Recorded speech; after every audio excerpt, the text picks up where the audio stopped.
在哀家看来，这后宫里头没有一个能比得上他呢。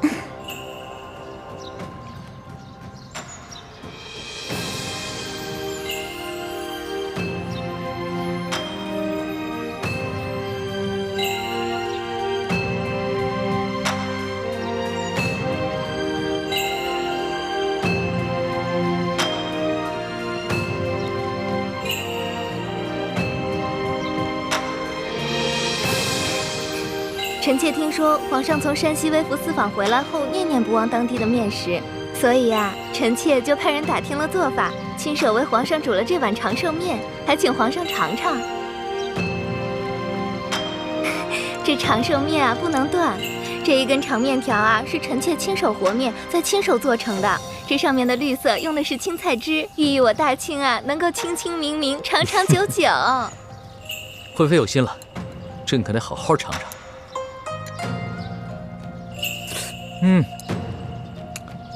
惠妃好手艺啊！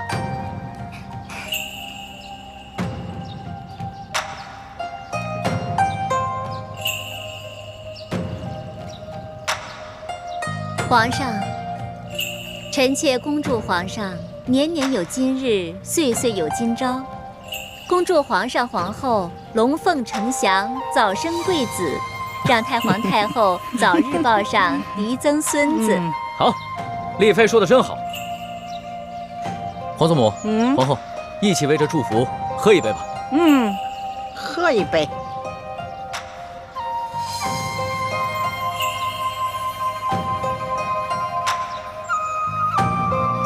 皇上，您不是有一个笔墨诗书姑娘？听说您一刻也离不开她，怎么今日这么大的日子，不让她来一同庆生啊？皇后说的是李欢吧？这个李欢啊，不过是一个小小的笔墨诗书，平常伺候朕的时候呢，比寻常的宫女伶俐一些罢了。如此隆重的场合，她岂有资格出席啊？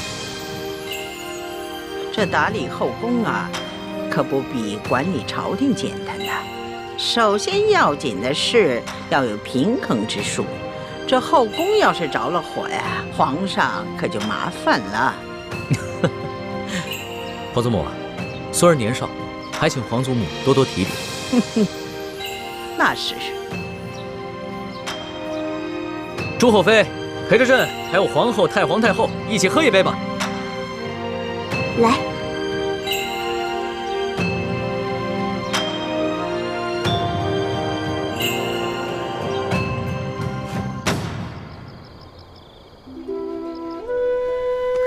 梨花，你能不能有点出息啊？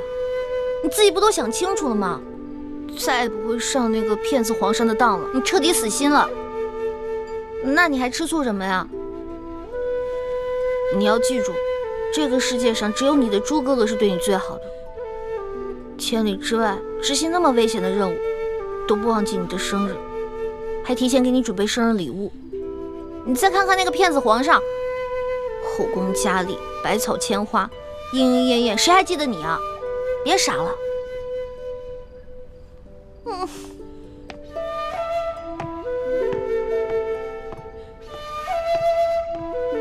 李欢姑娘，叔父，你怎么来了？今儿啊，为了给皇上庆生，这个御膳房呢做了好多精美的美食。我呀，特地选了几样特别好的，拿给你尝尝馅儿，啊。叔父，这些都是皇上让您给我送过来的吗？皇上？啊，不是，是我啊。我觉得你平时啊爱吃好吃的，所以啊，我就特地拿过来给你尝一尝，也算是我这当叔父的一点心意。叔父，你等一下啊。啊？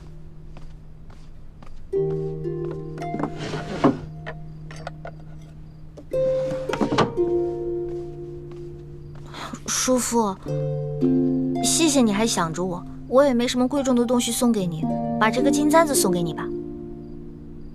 玉欢，你这是干什么呀？快坐啊！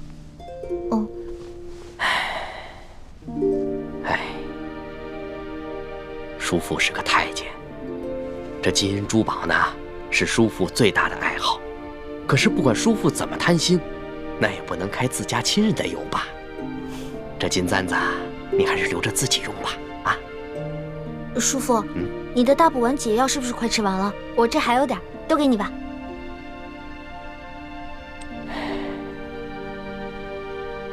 一环，这每个月都服一颗大补丸的解药，这也太麻烦了。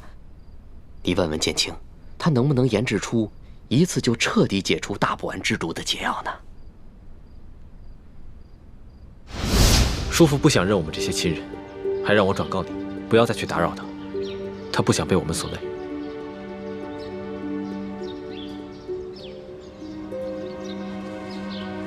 真没想到，他居然会变成现在这个样子。小的时候，他可是最听我这个大哥的话。爹，叔父虽然不肯认我们，但是暗中多次帮助我和猪哥哥啊。从这点看来，他心里还是有亲情的。他心中虽有亲情，但只怕一旦到了生死关头，还是会为了自保而出卖你们的。所以，你们切不可一次给他解开大补丸的毒，而只能每月给他一颗延缓药性发作的解药，这样才能保证你们在紫禁城中的安全。义父，我们这么做会不会太无情了？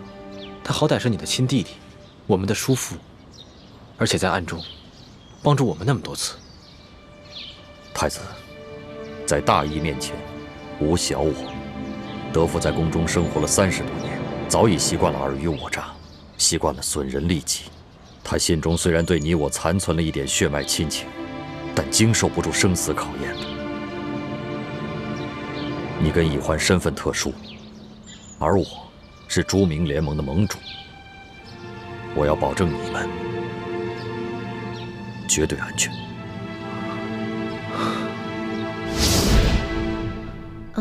叔父啊，这个彻底解除大补丸的解药，我哥哥正在研制当中呢。如果研制出来了，到时候一定给叔父一份。好吧，但愿你们没有骗我。哎，好了，不说了，你快点吃吧，我就回去了。叔父慢走。哎。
是我把你害成这样的，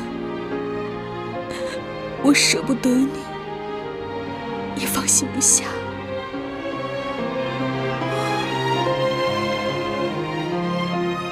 你不是说过，你从来就没有喜欢过我吗？我那么说，只是不想连累你，我怕你会一直牵挂我。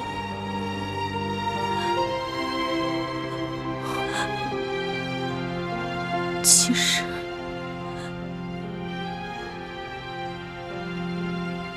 在我心里，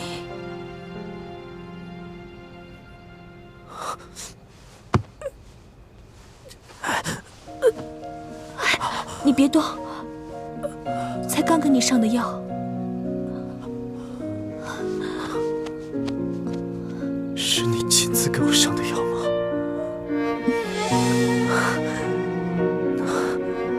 那我这顿军款挨得真是太值了。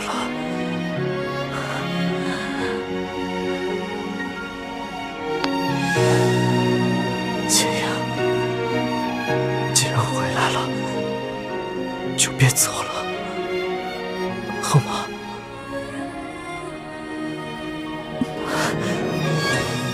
你答应了？我答应了，答应了。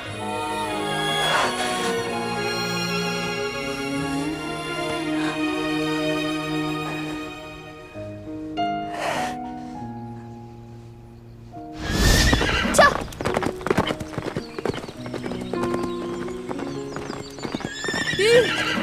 玉，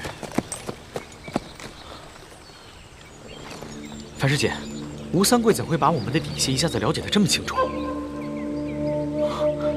难不成我们明珠谷中也有平西王府的奸细？不错，咱们明珠谷中不仅有鳌拜安插的奸细，还有平西王府安插的奸细。师弟，我们现在该怎么办？这样吧，大师兄和师傅他们正在前往滇都，我现在就赶去与他们会合，告诉他们这个重大的消息。至于你，你还是想办法继续留在吴应奇的身边，再打探一些消息。其实，我担心吴三桂会对吴应奇重罚，也很想回去看看他现在到底是什么样子。可是，他已经知道我们是明珠谷的人，这次能放我们走，也是看在以前的情分上。而且，他也说过，再也不想见我。他那只是一时生气说的气话，他其实心里还是很想再见到你的。师姐，我看得出来，吴应奇对你是真心的，而且他对他父亲吴三桂一切的所作所为也似乎并不赞同，所以，他心里并不会真的憎恨你。可就是因为他对我是真心的，我才不想再利用他。师姐，我们要做的是光复大明的天下，造福天下百姓。连大师兄都可以为了光复大明的大业，把与小师妹的儿女情长暂时放到一边，你可千万不要在这个时候犯糊涂，因为吴三桂那个大奸贼的儿子而分不清轻重。好，我这就回去。跳！跳！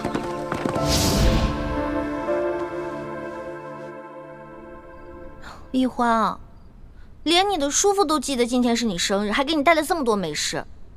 人家那骗子皇上呢？现在一定是软玉温香的环抱着，早把你抛到九霄云外去了，谁还记得你啊？就你傻乎乎的！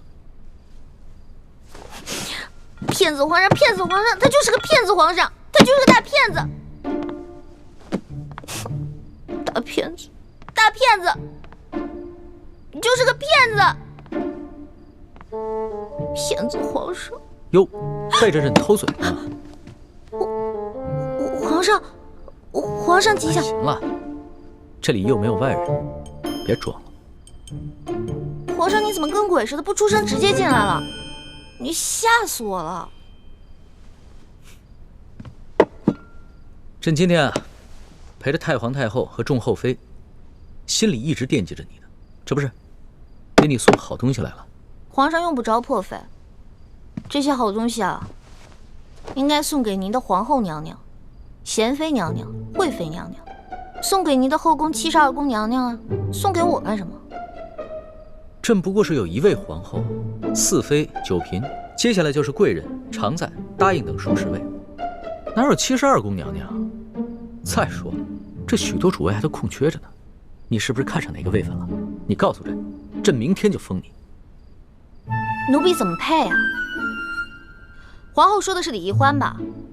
她呀，就是一个小小的笔墨侍书，这侍候朕啊，比寻常宫女伶俐些罢了。这么正式隆重的场合，他有什么资格列席呢？哎呀，不得了了，这屋子里边有东西打翻喽！什么东西打翻了？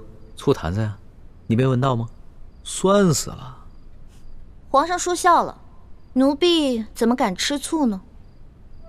其实吧，你今天暗中跟着朕，还偷吃朕的醋，朕的心里啊美着呢。这么看来，你是不生朕的气了。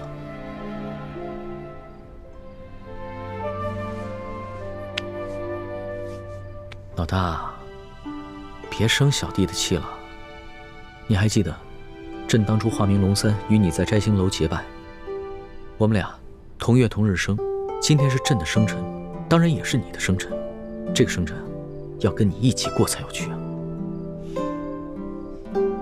你看，朕记得你曾经说过，你在家乡的时候，每次过生辰，你爹爹和哥哥都给你做这个荷花灯，让你放了祈福，对吧？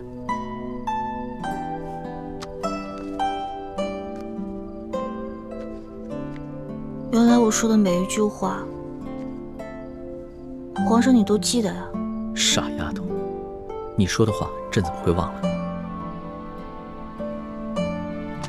哎呀，还愣着干嘛？咱们放花灯去吧。这么晚了，去哪儿放啊？走吧。哎，去哪儿啊？走。慢点儿。哎，啊，先许个愿啊。冷小弟，今天也是你的生日，你也许个愿吧。好，那你先许。嗯。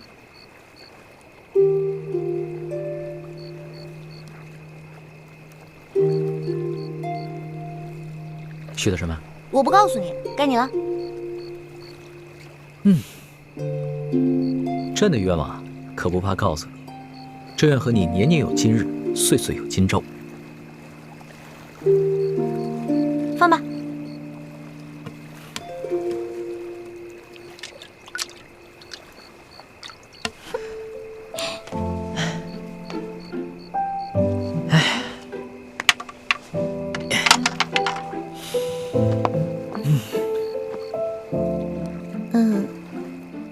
龙小弟，其实今天我也给你准备了个礼物，不过我手太慢了，只绣了一半，另外一半还没绣完呢。你不是一直在生朕的气吗？还给朕准备了礼物啊？本来是想好好给你准备的，结果今天看到你的后宫嫔妃都给你准备了那么多的珍奇异宝，尤其是那个贤妃绣了那么好的荷包给你，我这个……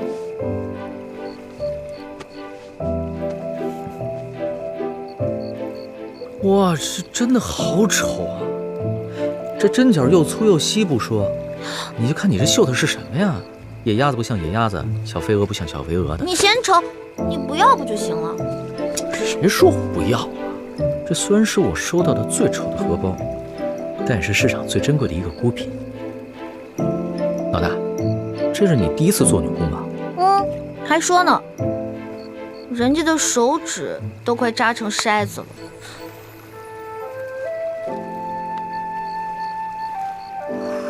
有你这么埋汰人的吗？还什么小肥鹅野鸭子，这我明明绣的就是什么呀？朕完全没有看出来。我绣的是京城第一酒楼的烤鸭，行了吧？你还真是时时不忘了吃啊。不过也行，这要是下次再落难了，就拿着这个荷包啊，天天望鸭止饿。哪有你这样的？皇上说话一点都不忌讳，还再落难？这微服私访已经够危险的了，不可能再有第二次了。那不行，朕以后啊得经常微服私访，体察民情，要不然怎么对得起你给朕绣的这个烤鸭荷包啊？光微服私访、体察民情是远远不够的，因为在那个时候，你可以有10000个想法，但是只要你回到紫禁城里，你就只有一个想法了。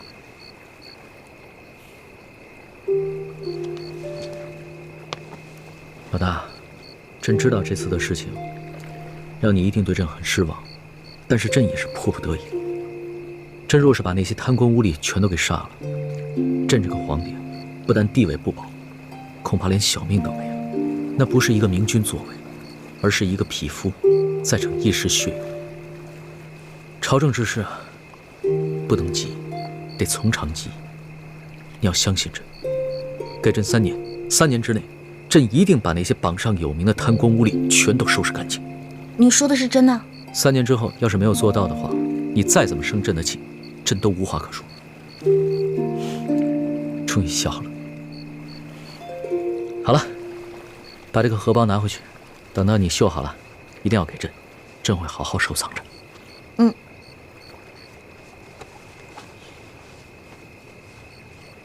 哎，其实啊，朕也给你准备了一份礼物。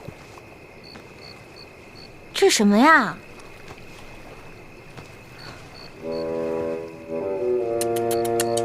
哎呦，丑死了！这眼睛，目露凶光，嘴唇这么薄，一看就是个薄情寡人。哟，难看死了！你还真是一点亏都不肯吃啊！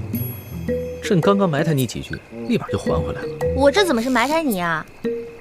是，虽然龙小弟你贵为天子，但是你也不见得是全天下最英俊的男子吧？而且你生气的时候，特别像门神，很可怕。还从来没有人敢这么说过朕。今天是你生辰，朕就饶了你。这针小象可是朕亲手给你画的。哦。以前后宫嫔妃还有皇后都想要朕的自画像，朕一个都没给。喜欢吗？嗯。老大，朕今天在后宫嫔妃面前对你表现的并不在意，其实是为了保护你。这些后宫的女人们，平常看起来姐妹相称、谦恭有礼，其实都是明争暗斗，各有所图。朕喜欢你，就是因为你心思单纯，和她们都不一样。朕不想因为朕的偏爱跟你树敌招祸。当年，朕的皇祖父和父皇都是天生的情种，他们个个要美人不要江山，陷大清于危难而不顾，所以皇祖母对此一直耿耿于怀。他最忌讳皇帝专宠，朕要顾及皇祖母的想法，就不能在众人面前表现出对你的偏爱，这也是对你的一种保护，你明白吗？嗯。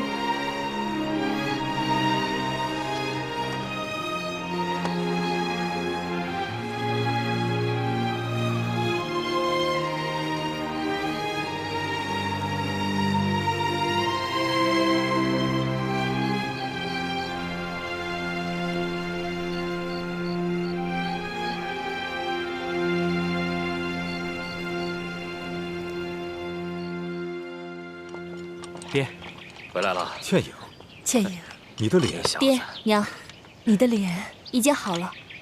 吴应琪在平西王府找齐了药材，配出了冰肌血肤膏，治好了女儿的脸。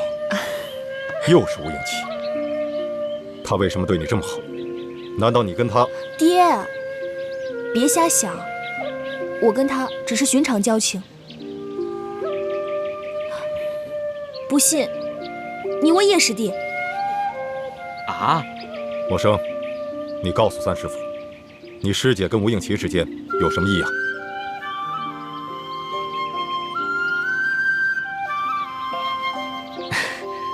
三师傅，你放心吧，师姐是行事有分寸之人，绝不会跟吴三桂的儿子有任何逾矩之事的。好了，先进来吧。啊，嗯，进来吧，走吧。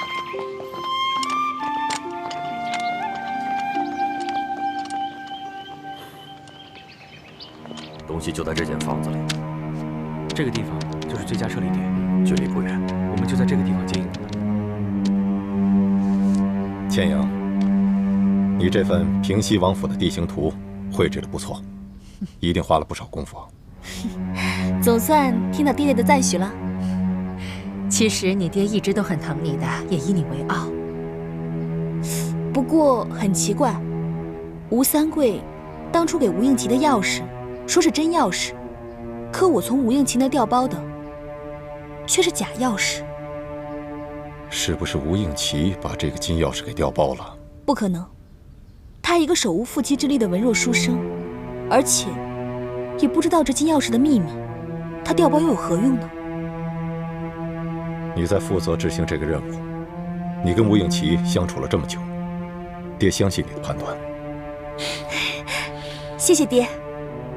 如果吴应奇没有调包金钥匙，那应该吴三桂交给吴应奇的，就是一把假钥匙。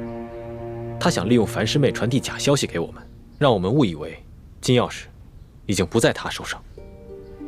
这个吴三桂真够狡猾的，他居然学着鳌拜，也在咱们明珠谷安插了奸细。现在当务之急，我们是要把内奸给找出来。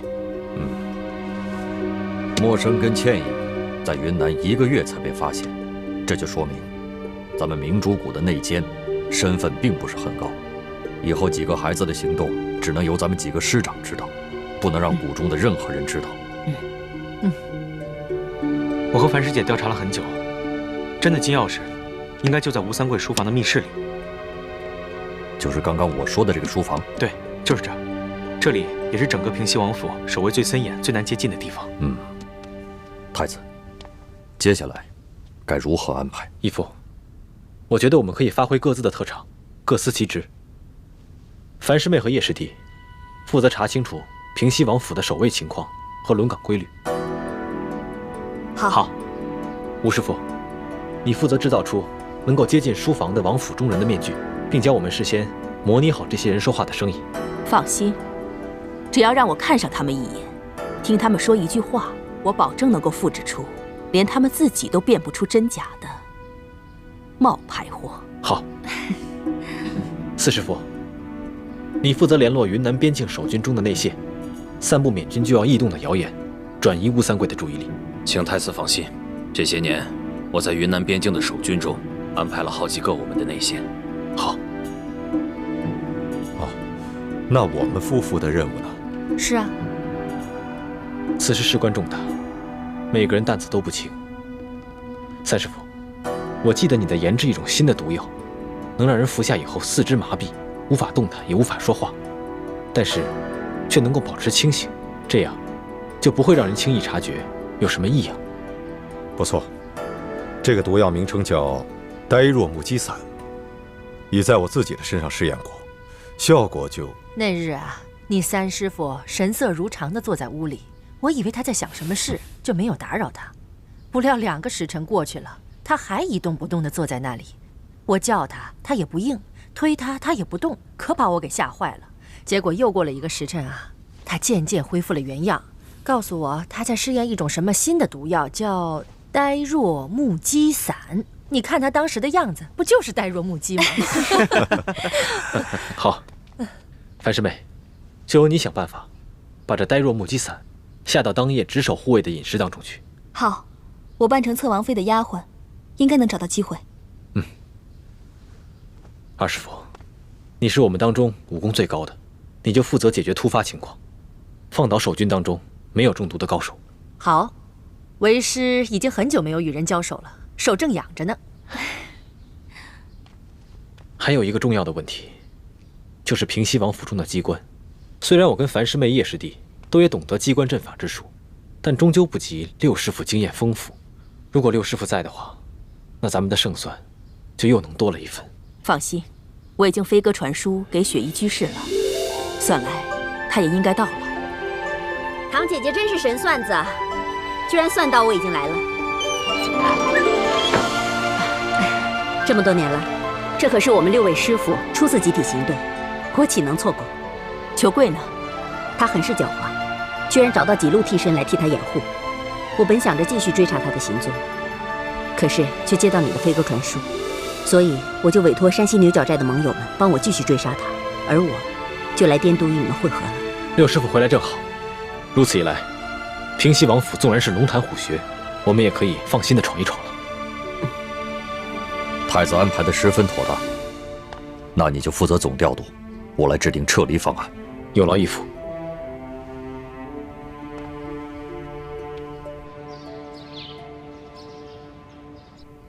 皇上，刘德昭一案牵连甚广，你打算如何处置啊？所有贪赃枉法、侵吞朝廷赈灾银两的官员，朕一个都不会放过。别的人暂且不宜动，就先拿这个刘德昭开刀吧。先杀一儆百，这样好让那些地方官看一看，看他们以后还敢尸位素餐、欺压百姓不？这个刘德昭，不仅贪赃枉法，侵吞朝廷的赈灾银两，他还暗杀朝廷官员，谋害后妃，其九族共计672人，都当斩。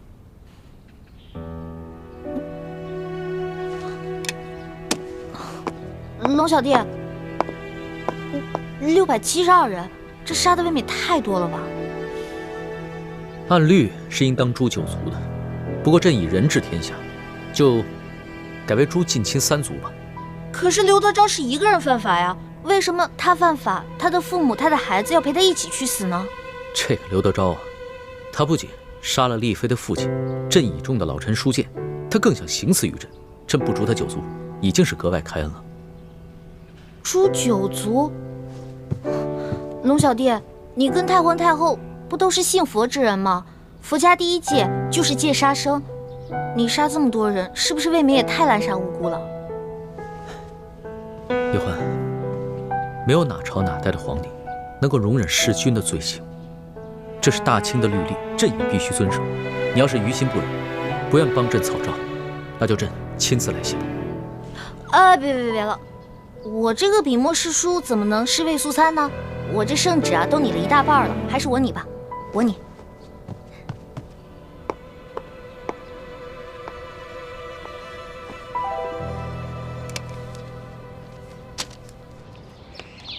慢点。其实啊，你根本不用自责。我放你和殷默生离开，并不仅仅是出于儿女私情，而是因为大义。大义？不错。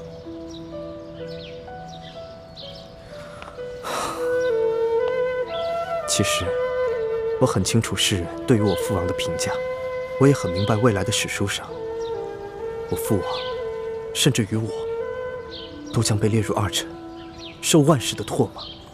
我如果不是吴三桂的儿子的话，我也恨不得手刃了他，血祭永历皇帝，以谢天下。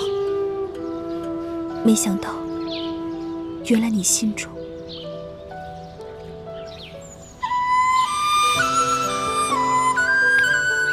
英奇，没想到你肯对我说如此肺腑之言，我心中既感动又惭愧。倩阳，我跟你说的这些话，除了我娘，我没有跟任何人讲过。我只是想要告诉你，除了身份不同，立场也不得不同之外，对于是非道义的判断，我俩是一致的。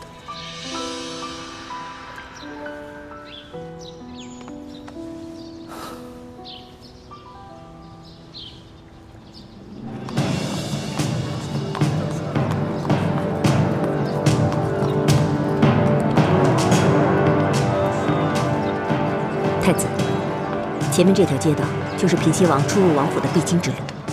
在这个街道上有处茶楼，不如我们先到楼上去，一边喝茶，一边观察王府的动静。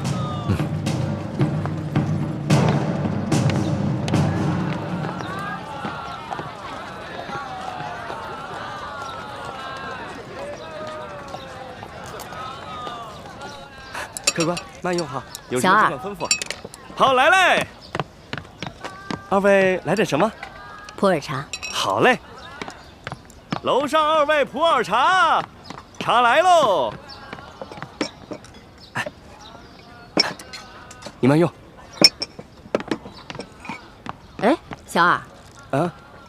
我要的是陈年的普洱茶，你为什么给我上今年的？看这汤色就能看出来了，给我换一杯吧。好嘞，马上给你换，马上给你换哈。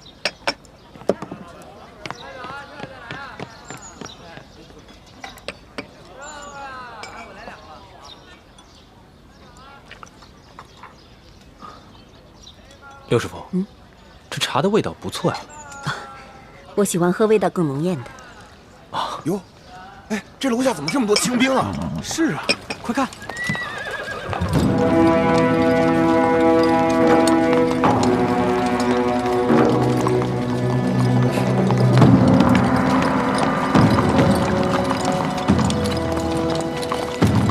嚯，这么大的法？那是，这缅军啊，实在太猖狂了。哎，小兄弟啊，出什么事了？听说呀，是缅军偷袭了边境，抢夺了好多老百姓的财物。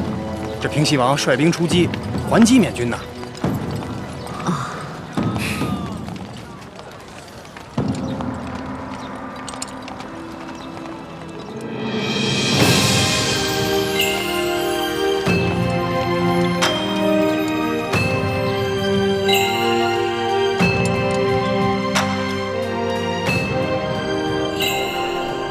左土，奴才在。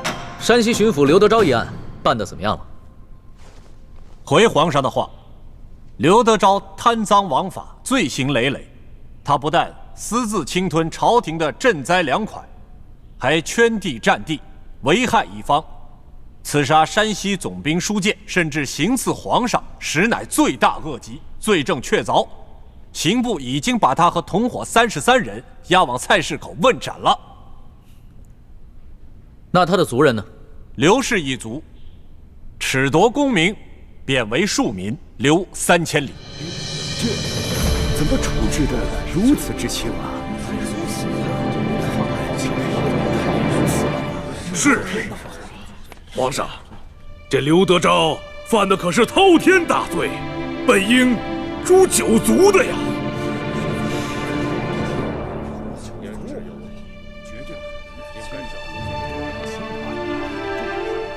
一律，刘德昭是当诛9族，但是朕念及太皇太后年事已高，并不想多造杀孽，以便为太皇太后积福。皇上以仁孝治天下，乃天下之表率。皇上圣明，皇上圣明。退朝，左土留下。这退朝。吾皇万岁万岁万万岁！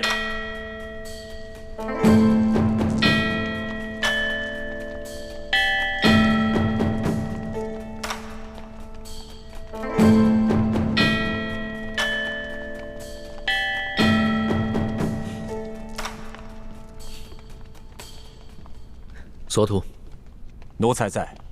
这回刑部量刑，为何如此之轻？回皇上的话。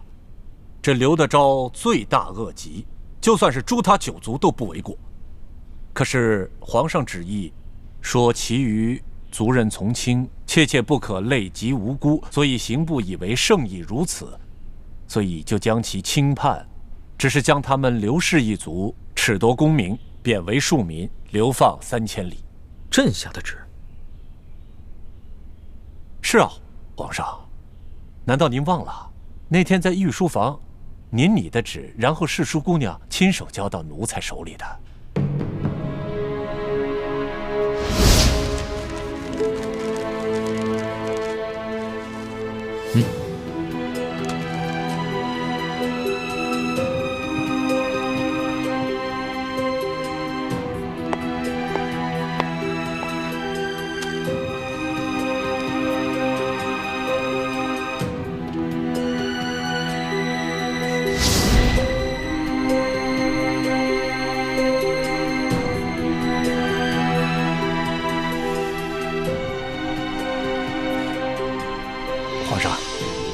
您的意思是要将刘德昭一案发回重审吗？不必了，刘德昭和他的同党都已经砍头了，这事儿就这么盖棺定论了。你先跪安吧。这。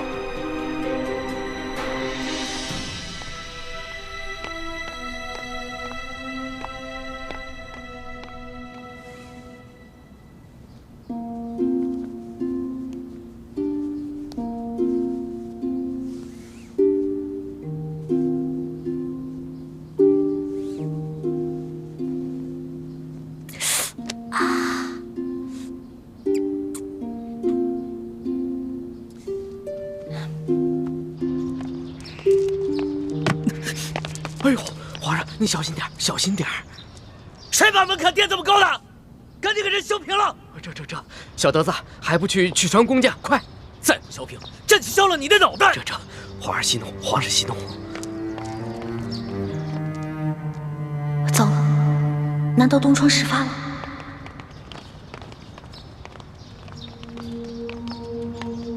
在外面等着，别让任何人靠近。这。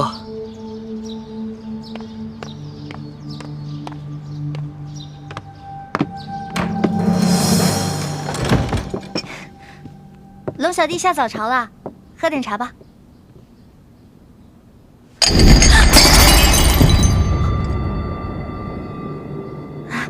一大早发这么大火啊！天威难犯，是谁这么不懂事儿，惹龙小弟生气了？你还知道天威难犯？你这个笔墨侍书的差事做的是越发的好。是不是刘德昭的案子结了？结了。刘德昭和他同党砍头，刘氏一族褫夺功名，贬为庶民，流放3000里。这个结果你可还满意？哎，后宫呢不得干政。虽然奴婢不在皇上的后宫之内，但是奴婢也是个女人呢，头发长，见识短，怎敢胡乱议政呢？不过皇上既然这样处理，肯定有皇上的道理啊。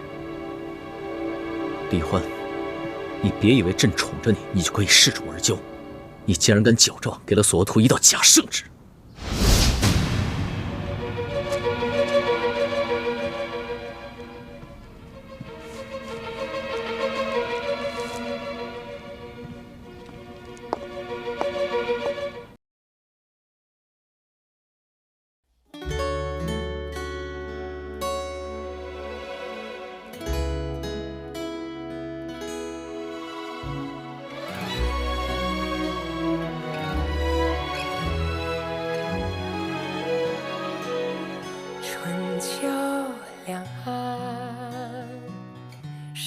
翠尽放可叹，一生的愿，